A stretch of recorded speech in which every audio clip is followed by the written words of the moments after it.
ትራምፕ የቬኔዙዌላ መሪን እንደ ጣሳ አንጠልጥሎ ወስዶታል። ያው እንግዲህ የዓለም ሀገራት ተመድን ጨምሮ መልስ የሰጠም የለ ማለት ኧረ የሰው ጣሳ ነው ልክ አይደለም መልሱ ምናምን ያለ ማለት የለም። እንግዲህ ከዚህ በፊት አሜሪካ ራሷን እንደ ዓለም አለቃ ነው የምትቆጥረው ብለን አውርተን ነበረ። አሁን ግን በእርግጡ በእውኑ የዓለም አለቃ እንደሆነች በተግባር አሳየች። እንደሚታወቀው አሜሪካ ሰውየውን ቆንጥጦ ለመውሰድ ምክንያት ስታፈላልግ ነበረ። ያው በመጨረሻ በእጽ ዝውውር ከሳዋለች። ታየኝ እኮ አንድ የሆነ የሀገር መሪ እጽ ምናምን በኪሱ ደብቆ ያዘዋውራል በሚል ተልካሻ ምክንያት ሲታሰር አሜሪካ ልጅ ሌላ ጉዳይ ከሌላት በቀር ለምን አይደለም እጽ ማዘዋወር ቁጭ ብለን ለምን የዕለት ምግባችን አናደርገውም? ጉዳዩ አይደለም። መቼም ያው ራሷን አፍራ ነው እኛን ያለም ህዝቦች ሳይሆን ራሷን አፍራ ነው ለራሷ ምክንያት ስታፈላልግ የቆየችው። እንግዲህ አሜሪካ ዲሞክራሲ ስትል ያው እኛም እውነት መስሎን ነበረ።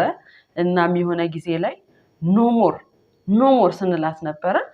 ያው አሁን ግን እንዲህ አይነት ነገር አይለመደንም ለማለት እንገደዳለን።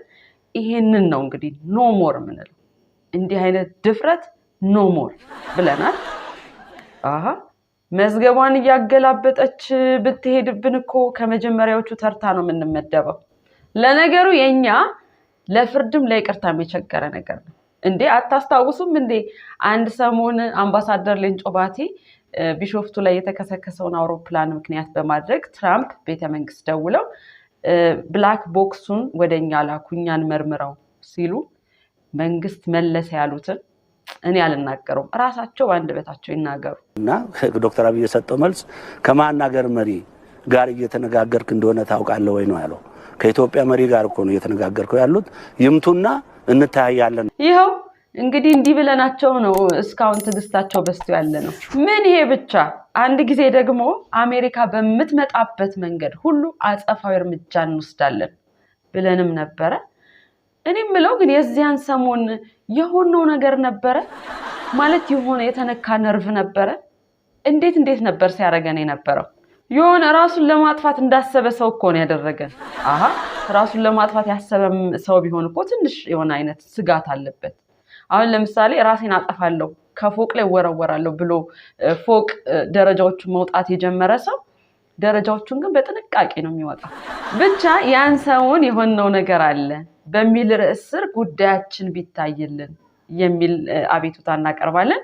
በእርግጥ አሜሪካ ግልምጫ ራሱ የሚቆረቁራት የሆነ የተፈጥሮ ሀብት ነዳጅ ነገር ምናምን ካለ ነው። አለዚያ ማለት ጠብቆ መሬት ለመሬት እያሸተተች ነው የምትመጣው። አለዚያ ብዙም ጉዳዩ አይደለም። ዲሞክራሲ የሚሰራው እዚህ አካባቢ ነው።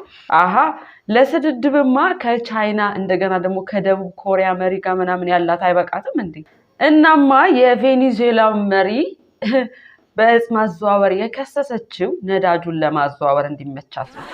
መቼ ጠፋል። ከዚህ በፊትም ያው በችርቻሮ ስታዘዋወር እንደነበረ ይታወቃል። አሁን ደግሞ የምን ቁጥ ነው በጅምላ ይሻላል ብላ ይመስለኛል። እንግዲህ ቅኝ ግዛት አብቅቷል ተብለን የታሪክ ትምህርት ላይ ተምረን ነበረ። ግን ይሄ ነገር መከለስ ያለበት ይመስለኛል። ከዚህ ልቅ አሁን መባል ያለበት ቅኝ ግዛት እያረፈ ይቀጥላል ሊሆን ይችላል ለማለት ነው።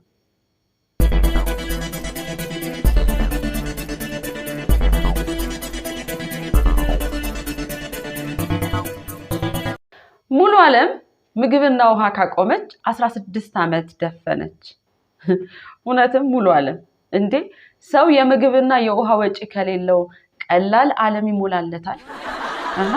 እንግዲህ እቺ ሴት ከዚህ በፊትም አንስተናት ነበረ። ማለት ለ16 ዓመታት ያህል ምንም አይነት ውሃና ምንም አይነት ምግብ አልቀመሰችም በሚል ርዕሰ ጉዳይ ስር ምግብም ውሃም ካቆምኩ 13 ዓመት ነው። ትዝ አይለኝም። በቃ ሰራለው ግን ትዝ አይለኝም። ይቺ ሴት እንግዲህ በደቡብ ክልል የምትገኝ ከ10 ዓመቷ ጀምሮ ደግሞ ምግብ ቀምሳ የማታውቅ መሆኗን ከዚህ በፊት አንስተን ነበረ። ያው ይሄንንም ምክንያት በማድረግ ዞኑ የባህል አምባሳደር እንዳደረጋትም ተናግረን ነበረ። ጉዳዩ አስቂኝ ቢሆንም ማለት ነው። አሁን ግን ሁኔታውን ከማስገረም አልፎ ለማመን አስቸጋሪ የሚያደርገው ይህቺ ሴት አርግዛ ጤነኛ ልጅ መገላገሏ ነው እንዴ ይሄን ጉዳይ ግን እንዴት ነው የዓለም ሳይንቲስቶች እንደዚህ ችላ ያሉት ማለት ይሄ ነገር እኮ በሰው ልጅ ታሪክ ውስጥ ትልቅ ግኝት ነው እንግዲህ እንደምታውቁት የሰው ልጅ ካለ ውሃ ይሄን ያህል ይቆያል ካለ ምግብ ደግሞ ይሄን ያህል ብቻ ይቆያል ብለን የደመደምነው ሳይንስ ፉርሽ ሆነ ማለት እኮ ነው አስባችሁታል ሁላችንም ጧት እኮ ዱካክ ሆነ እንቅልፍ ጋር ቡጢ ተዋቅሰን ምናምን ወደ ስራ የምንሄደው ያው ምግብና ውሃ ስላለብን ነው እንጂ ለመኪና የነዳጅ እቀዳለው ምናምን ብለን አይመስለኝም እናማ ይህቺ ልጅ በየሀገራቱ የዞረች ለሰው የተጎበኘች የምርምር መነሻም እንደገና ለራሷም ሀብት መሰብሰቢያ መሆን አይገባትም ነበር በርግጥ ምግብ በልታ የማታውቀው ሰው ከወደ ኢትዮጵያ ሲባል አንድ ብቻ ናት እንዴ መባላችን አይቀርም ወይ ደግሞ እነሱ ወደዚህ ሲመጡ ስለሚበዙ እኛ ወደ እነሱ ሄደን ብንጎበኛቸው ይሻላል ሊሉ ይችላሉ ያው እውነትን እንድፈረው ካልን እኮ የአብዛኞቻችን አመጋገብ በአመጋገብ ስርዓት አዋቂዎች ዘንድ ሲመዘን እንዳለ መመገብ ነው የሚቆጠረው አሁን አንድ ወዳጄ ቁርስ ምን በላ ሲባል ፔንኪለር ይላል ፍርፍር ለማለት እኮ ነው እውነቱን ነው አንዳንድ ጊዜ እኮ አሁን ፍርፍርን በምግብ ይዘቱን መዝነው ምናምን ብንል እንጀራ ጠቅልሎ እየነጩ ከመሄድ በምን ይተናነሳል ደግሞ አለላችሁ እንጀራ በሽሮ በርግጥ እኔ እንጀራ በሽሮ ወዳለው ያው በነገራችን ላይ ሽሮ የማይወዱ ሰዎችን በሁለት ልንከፍላቸው እንችላለን ግማሾቹ ሽሮን የሚጠሉት በልጅነታቸው አብዝተው በመመገባቸው ምክንያት ከማንገሽገሽ ይመጣል ግማሾቹ ደግሞ የሽሮን ጣዕም ለመልመድ ከመቸገራቸው ነው ምክንያቱም በልጅነታቸው ስላልበሉ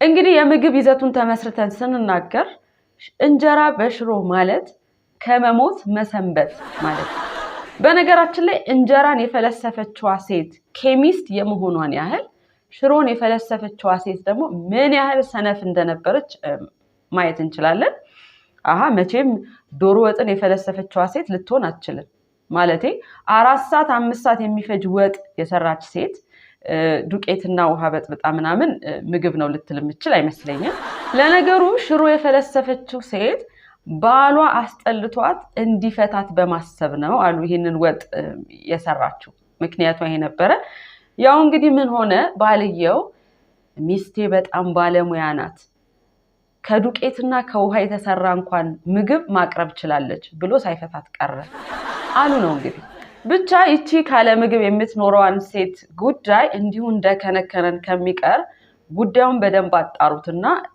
እሷም ከሀብቷ ትቋደስ ሀገሪቱም የምታገኘው ነገር ቢኖራት ጥሩ ነው ያው እንግዲህ የልጅ መውለዷን ዜና የሰሙ ወንዶች መንግስት ባል ልታገባ ስታስብ ሊነግረን ይገባል ብለው ቅሬታቸውን አሰምተዋል እንግዲህ እንኳን ደስ ያለሽ ሊሏት አይመስለኝም እንደሚታወቀው አንዳንድ ወንዶች ለሚስቶቻቸው የምግብ ራሱ ወጪ ባያወጡ ደስ ይላቸዋል እነዚህ እንግዲህ ወደፊት ሮቦት እንደሚያገቡ ይጠበቃል መንግስት እንግዲህ ከዚህ በፊትም የምትኖርበት ስፍራ ድረስ በመሄድ እንደጎበኛት አይተናል አብሯት ፎቶ ተነስቷል የፎቶውን ላይ ያለውን ምስል የተነተኑ ሰዎች ግን አስተያየቱ ምን ነው ሁሉም ህዝብ እንዳንቺ በሆነ የሚል ነው በማለት ተንትነውታል ብቻ መንግስት ከዚች ሴት ልናገኝ የምንችለውን የውጭ ምንዛሪ ችላ ብሎታል ወይም ማታ ማታ እየተደበቀች እንደምትመገብ ደብቆናል ለማለት እንወዳለን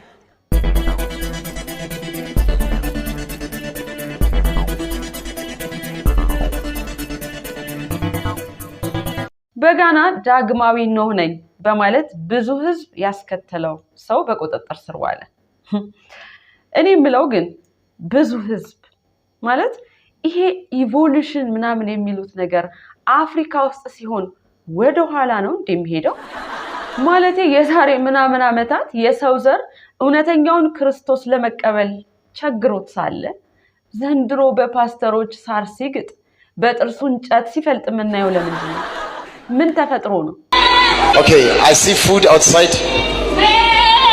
Look at.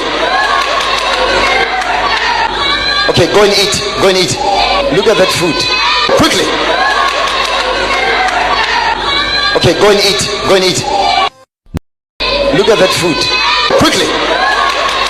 ይሄኛው ፓስተር ግን ምእመናኑ የሳር ማጨጃ ማሽን አልገዛ ብለውት ይመስለኛል ለመበቀል ሳሩን ያስጋጣቸው። የሆነ ሆኖ ሰውየው ዓለም በውሃ ሊፈጸም ነው ብሎ ሰዎች ሰብስቦ ሰዎቹ ንብረታቸውን እየሸጡ ትልልቅ መርከብ ለመዳኛ የሚሆን መርከብ ሲሰሩ ቆይተው ነበር። በርግጥ ሰውየው ነገርየውን ኮሜዲ ቀመስ ለማድረግ ሞክሯል።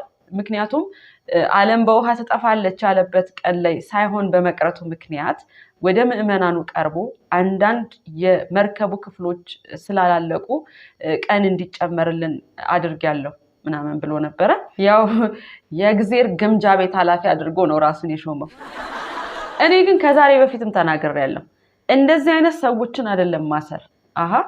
በ21ኛው ክፍለ ዘመን እንዲህ አይነት ጭንቅላት የያዙ ተከታዮቹ ማለት ነው የያዙ ሰዎችን ነው ሰብስቦ አስሮ ለጉብኝት ማቅረብ። እንዴ ምን በልተው ምን አድርገው እንዴት ተኝተው እንዲህ አይነት ጭንቅላት እንደያዙማ መፈተሽና መመርመር አለበት። ማለቴ ለጥናትም እኮ ይሆናል። እንዴ አንድ ሰው አእምሮ እንዳያልቅበት እየሰሰተ እየቆጠበ መጠቀም ከቻለ ትልቅ ችሎታ እኮ ነው። ቢሰስቱ ነው እንጂ አንድ ሰው የሆነ ነገር ሲናገር ለምን እንዴት መቼ በምን ሁኔታ ምናምን የሚለውን ጥያቄ ከመዝገበ ቃላት ያጠፋ ሰው የጭንቅላቱን ድንግልና እንዳለ ይዞ ለመቀበር አቅዷል ማለት ነው የሚሆነው። እናማ እነዚህ ምእመናን መርከባቸውን ሰርተው ደረቅ መሬት ላይ ውሃ እስኪመጣ እየተጠባበቁ ሲሆን እንደ ሐሳብ ግን ማለት ውሃው ካልተገኘ ጎማ ጨምራችሁለት ወደ መኪና በመቀየር አዲስ የፈጠራ ባለቤት ብትሆኑ ባይ ነኝ። ደረቅ ዜናዎችን በፈገግታ የምናገኘው ነጋሪ ሚዲያ ላይ ነው። ሁሌም እንደምንለው ፈገግታችንን አይንሳን። ፈገግታችንን የምንወዳቸው እንዲካፈሉን ለብዙዎች እንዲዳረስ ላይክ ሼር ሰብስክራይብ ማድረግ እንዳትረሱ።